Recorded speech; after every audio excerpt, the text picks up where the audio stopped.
The stars are out, and in the darkness the lights of the cottages around the lake are visible when Geneviève, Minot, and Minot's father finally signal it's time for them to leave.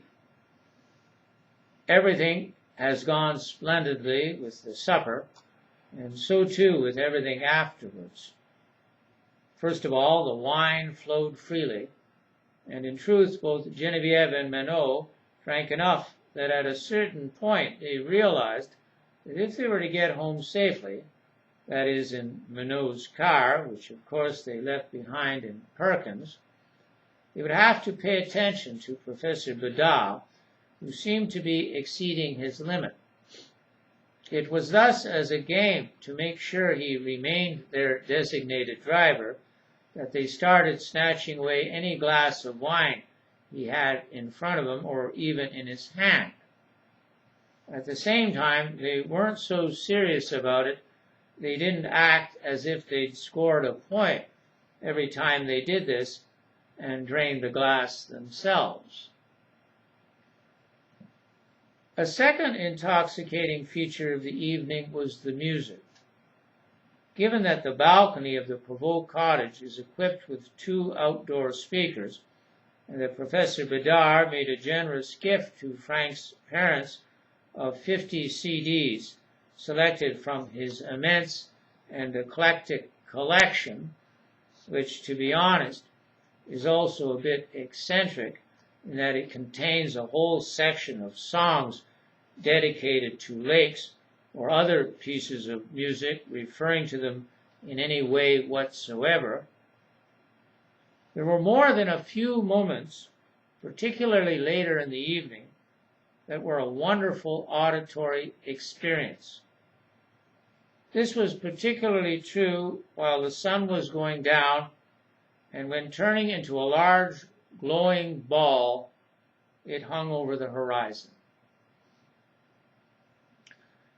It was during the very moving part of Gluck's Eurydice, when Orpheus is desperately calling out to his wife to return to him from the darkness of Hades, that Geneviève, standing beside Frank at the edge of the balcony and with tears in her eyes, impulsively kissed him on the cheek.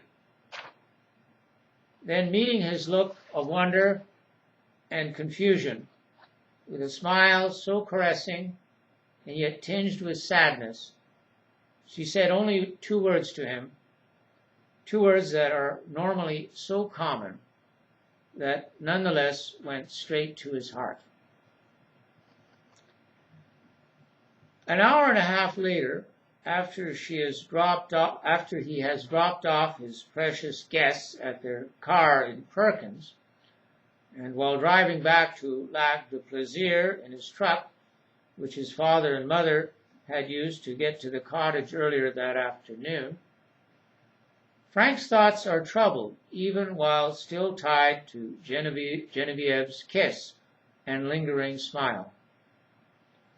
Sad and sweet indeed are the thoughts of her now as he takes back to the cottage both a happy memory of how she has promised to come out to the lake once again this summer. We'll go fishing the whole day. How's that? She announced before climbing out of the truck. And the sadder one of a good deal else that was discussed. For what was said between Geneviève, who was sitting beside him in the front, and Minot and Professor Bedard in the back, although largely concerned with what was agreeable to her and even about her future happiness, did not really concern him. For after all, it took in a world of culture, education, and plans for the future that he had limited access to. Driving back to Lac de Plaisir, thinking of all this, he asked himself, how can I be happy if I don't find a way to think of only 2 things, how much she's given me up to now, and how much else she might give me in the future? Then a little further on, he has another thought. Between now and the time I'll see her again, there is my work to think of about, as well as doing things with Ben and my parents at Lac de Plaisir. There are also my plans for the future, which out in the canoe, Genevieve told me shouldn't be changed for anyone or anything save what's right for me.